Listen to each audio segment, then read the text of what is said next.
Hello everyone, today I will show you how to add a red checkbox in PDF.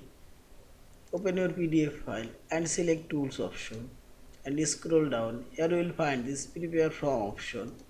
Select. Now click on this checkbox icon and draw your checkbox and click right button for properties and select Appearance option.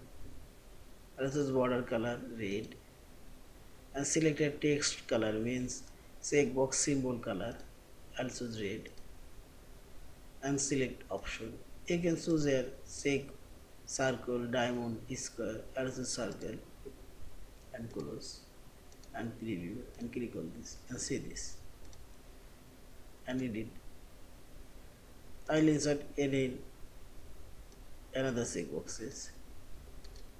Right button, border choose red color and option choose check, close and preview and see this.